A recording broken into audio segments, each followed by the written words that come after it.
Camille, tout juste 22 ans, s'exprime pour la première fois à la télévision. Malgré la douleur, elle a accepté de revenir longuement sur le décès de Jean-Christophe Piel, son beau-père, avec qui elle a grandi toute son adolescence. Elle a appris son meurtre au détour d'un simple texto. J'étais encore dans la Marne. Je faisais du shopping, on était une après-midi, il faisait beau. Je reçois un SMS et c'est un message très vague qui me dit « Bonsoir Camille, je suis désolée pour toi, toutes mes condoléances, j'espère que t'es pas trop chamboulée. » J'appelle tout de suite Marie-Christine, j'essaie de savoir ce qui se passe. C'est la maman de Jean-Christophe? C'est la maman de Jean-Christophe qui me répond et qui m'annonce en s'effondrant que Jean-Christophe s'est reçu une balle dans la tête à 7 h du matin. Tout de suite, la première chose qui me vient, c'est « Ah mon Dieu, elle l'a fait », en pensant à Delphine. Celle qu'elle appelle froidement Delphine n'est autre que sa propre mère, Delphine Pinto. Camille est persuadée qu'elle a commandité le meurtre de son beau-père, Jean-Christophe. Aujourd'hui mise en examen, Delphine est soupçonnée d'avoir recruté 2 hommes de main et d'être le cerveau d'un complot criminel nourri de longue date. C'était le 24 août dernier au petit matin. Jean-Christophe, qui est séparé de Delphine depuis 4 ans, habite un 2 pièces dans cette bâtisse. Comme souvent avant de partir travailler, il sort couper des roses dans son jardin. Alors qu'il est de dos, il reçoit une balle dans la nuque et tombe inanimé au sol. Dans la maison mitoyenne, Carole Anne et son petit ami sont les premiers témoins du drame. Le Velux était entrouvert, donc on a entendu un bruit, le bruit d'un coup de feu. C'est vraiment une déflagration qu'on entendait, quoi. Ça a résonné énormément. Du coup, nous, qu'est-ce qu'on a fait? On s'est levé, j'ai ouvert mon Velux et j'ai essayé de regarder à travers, qui donne sur une partie de mon parking, en fait. On n'a rien entendu, pas de voiture partir à toute vitesse. Rien du tout. C'était d'un silence. C'est ça qui était bizarre, en fait. Vers 7 h 15, lorsqu'elle sort de chez elle, pompiers, SAMU et gendarmerie sont déjà sur place. J'ai vu après avec les secours que mon voisin était allongé ici, en face de son rosier, dos au sol et la tête tournée vers le parking. Et on a vu qu'ils essayaient de le maintenir en vie, quoi. Jean-Christophe est héliporté vers l'hôpital d'Amiens dans un état critique. Il décédera 2 jours plus tard des suites de sa blessure. Les enquêteurs écartent très vite la piste du rôdeur.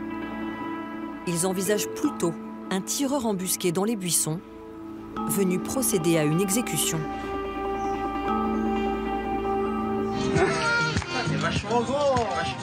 Jean-Christophe Piel avait 41 ans. Il était kiné, passionné de sport et de vélo en tout genre. Excellent! On le voit ici avec les membres de son club de VTT, dans l'Oise, en train de bricoler des vélos pour la fête annuelle du club. Vas-y, encore.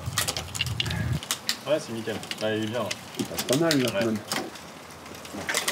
Sébastien, Christian et Laurent, ses amis, dressent le portrait d'un homme au grand cœur.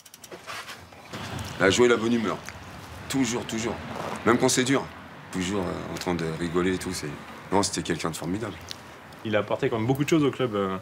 Son humour. Il n'y a pas une photo, il n'a pas le sourire. Ouais. Et puis du réconfort aussi, parce que quelquefois sur quelques sorties, on se fait mal un petit peu. On a mal à une hanche, ou on a mal à un genou.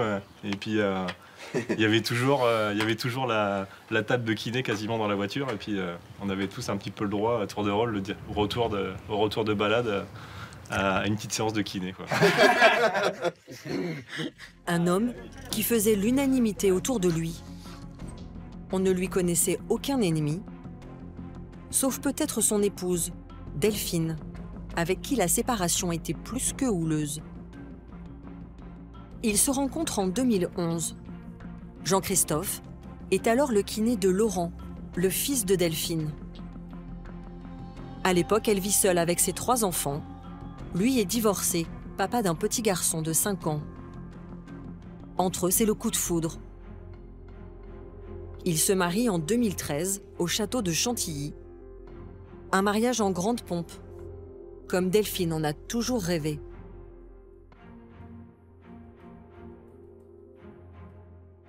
Au tout début, je me souviens que c'était vraiment tout beau, tout rose. C'était le couple idéal, fou amoureux. C'était tout le temps en train de se regarder profondément dans les yeux, en train de se faire des grandes soirées ou des escapades dès qu'ils pouvaient. Ensemble, ils ont 2 filles. Une famille recomposée, heureuse et soudée. Même si au fil des années, les proches du couple commencent à trouver Delphine un peu tyrannique. On sentait pas un amour intense chez elle pour lui. Voilà. Donc voilà, ça, moi perso, ça me gênait. Elle était changeante. Elle pouvait être tout à fait charmante, comme elle pouvait être tout à fait pas charmante, quoi. Voilà. Et avec lui, elle n'était pas forcément charmante. Moi, j'aurais pas supporté ce que JC supportait, hein, c'est clair. Ça a commencé par Jean-Christophe qui pouvait plus forcément aller voir ses copains le soir en sortant du travail pour aller boire un petit apéro, chose qu'apparemment il faisait beaucoup avant. Hein. Donc Jean-Christophe n'avait pas le droit de sortir. Elle était beaucoup dans les danses latines. Lorsqu'elle rentrait, elle réveillait Jean-Christophe et en portant des talons et en dansant toute la soirée, il fallait un petit massage des pieds. Et lui, trop gentil encore, qui accepte tout et qui bronche pas, quoi.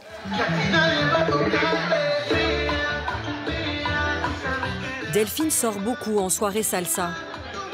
Elle est dépeinte comme charmeuse et très volage. Jean-Christophe commence à la tromper. Il décide de la quitter en février 2017. Dans les mois qui suivent la séparation, Delphine accuse Jean-Christophe de viol et attouchement sur Laurent et Mathilda, ses enfants issus de sa première union. Mais aussi sur l'une des filles qu'ils ont eues ensemble. Elle dit avoir vu Jean-Christophe dans le bain avec l'aîné, le sexe en érection. Placé en garde à vue, il reconnaît l'érection, explique qu'elle n'était pas intentionnelle, mais liée au mouvement de l'eau. Il est mis en examen dans les 2 affaires, mais laissé libre. Des accusations que Camille a du mal à croire.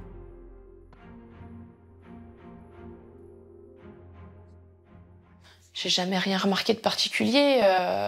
Quand il donnait le bain, la porte était ouverte, on passait devant, on entendait les petites qui rigolaient, ils les amenaient à l'école, enfin, j'ai jamais rien vu. En plus, Jean-Christophe, c'est quelqu'un qui est relativement pudique. Ça collait pas du tout entre sa personnalité et ce qui était dit derrière, donc... La justice interdit à Jean-Christophe de voir ses filles le temps de l'enquête. 3 ans plus tard, il obtient un non-lieu et est blanchi. Mais il meurt 2 jours avant de pouvoir les revoir. La deuxième procédure concernant les enfants de Delphine, elle, s'est éteinte avec son décès. Delphine aurait-elle voulu nuire à son mari? Aurait-elle été capable de tout inventer? Certains en sont convaincus, car ils l'ont déjà vu mentir par le passé. Barbara a tenu à garder l'anonymat pour des raisons professionnelles. Elle est la nièce du premier mari de Delphine. Elle l'a côtoyé au début des années 2000 dans les réunions de famille. Selon elle, Delphine, la vingtaine à l'époque, était une mythomane.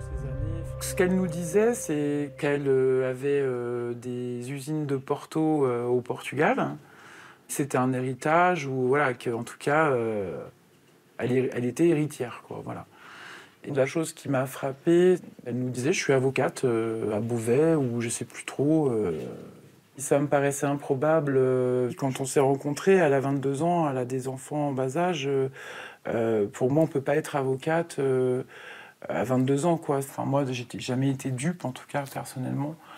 Je savais très bien que tout ce qu'elle disait, c'était faux. Delphine se serait inventé une vie, voire des vies.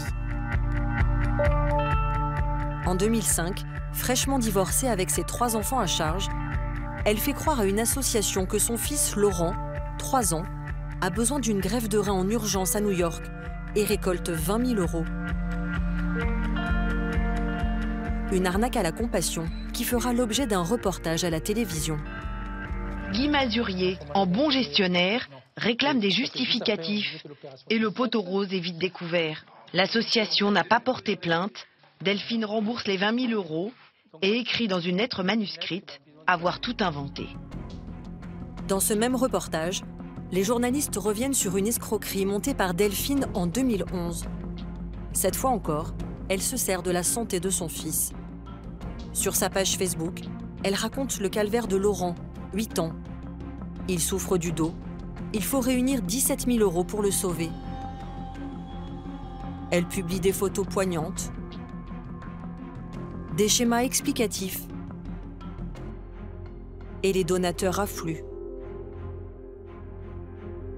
La mère Courage récolte 13 000 €, dont plus de la moitié versée par la Maison des handicapés et la Sécurité sociale.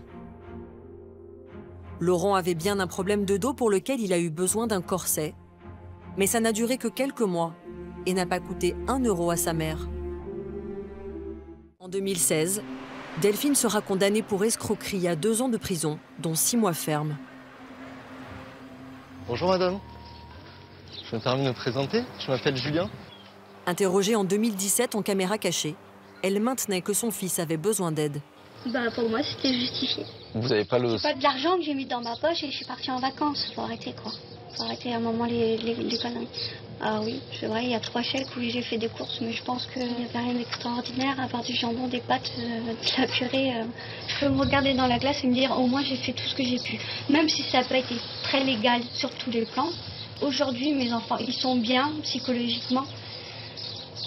Et ça, c'est ma fierté. Delphine ment, manipule, mais aurait-elle été capable de tuer? 2 ans avant le meurtre de Jean-Christophe, alors que la mère de famille habite désormais seule dans cette maison avec ses enfants, elle semble prête à passer à l'acte. C'est en tout cas ce que soutient Camille. On est sur la terrasse. Il fait nuit, assez froid, je fume ma cigarette. On se retourne, et en fait, dans le salon, je vois mon frère et ma mère. Comme dans les films, avec vous savez, les grands sweats à capuche noire, des gants, une corde, un couteau. Donc je rentre dans le salon, je dis qu'est-ce qui se passe, qu'est-ce que vous faites? C'est Laurent qui me répond et qui dit voilà, c'est ce soir, on va aller devant chez Jean-Christophe. L'objectif c'était d'y aller et de lui planter un couteau directement, quoi. De le faire taire parce que les tueurs à gages c'est cher ou c'est compliqué ou y a rien qui se concrétise. Enfin voilà, je sais pas pourquoi ça pressait, mais ça devait se faire ce soir. Donc ils sont partis. Tous les deux en voiture. 1 heure, 1 heure et demie après, ils reviennent.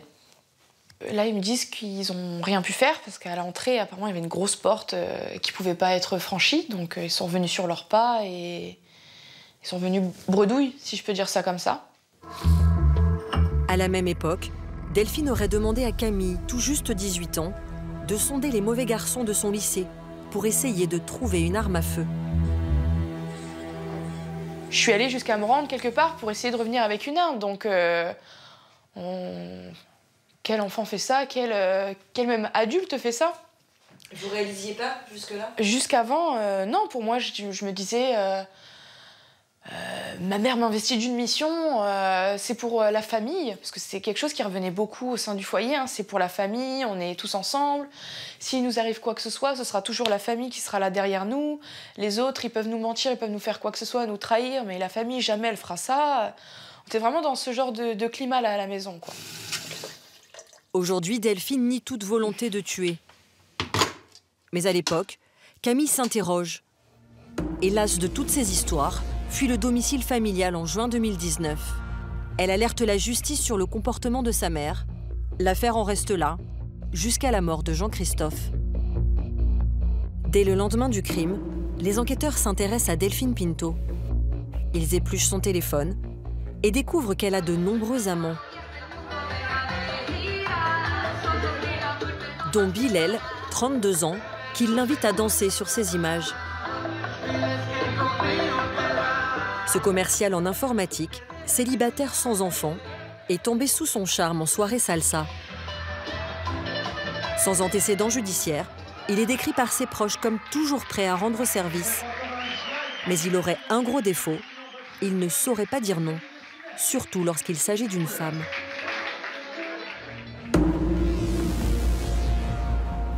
Pour les enquêteurs, un scénario se dessine. Delphine aurait demandé à Bilal, son amant, de recruter un de ses amis, Yacine, pour éliminer Jean-Christophe. Et ils vont retrouver des messages qui vont conforter leur hypothèse. Bilal a écrit à son ami d'enfance Yacine. « Je connais une femme prête à payer pour un travail. » Quelques jours plus tard, il envoie aussi un message à Delphine. « J'ai trouvé l'homme qu'il nous faut pour le travail. Il ne reste plus qu'à trouver l'outil. » Les messages sont énigmatiques, mais les enquêteurs y voient un code. Le travail à effectuer serait le meurtre, l'outil désignerait l'arme. Alors que Delphine et Yacine affirment dans un premier temps ne pas se connaître, des images de vidéosurveillance les montrent réunis avec Bilal à une station de lavage. Le 15 février 2022, 5 mois après le meurtre, ils sont placés en garde à vue, ainsi que Laurent, le fils de Delphine. Face aux enquêteurs, tous nient. J'ai eu quelqu'un en garde à vue qui n'était pas du tout à l'aise, comme on peut imaginer un tueur à gages à l'aise en garde à vue. Il était au fond de son siège, totalement abasourdi, anéanti par ce qu'il était en train d'apprendre de ce scénario dont on dit qu'il est diabolique. Oui. Ma cliente a été bouleversée nécessairement par cette procédure de garde à vue et par les soupçons portés contre elle. Donc elle dément les accusations? Elle conteste formellement, effectivement, avoir joué un quelconque rôle dans cet assassinat.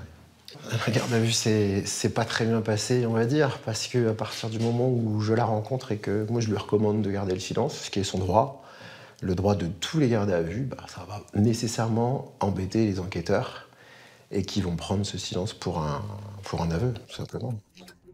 À l'exception de Laurent, placé sous le statut de témoin assisté, ils sont tous mis en examen pour meurtre en bande organisée et placés en détention provisoire. Pourtant, selon nos informations, aucune transaction financière n'a été mise en évidence entre les 3 suspects. Et les textos énigmatiques sur les travaux à réaliser ont continué d'être échangés après le meurtre. L'avocat de Bilal n'a pas souhaité s'exprimer. Quant aux proches de Yacine, ils ne croient pas à son implication.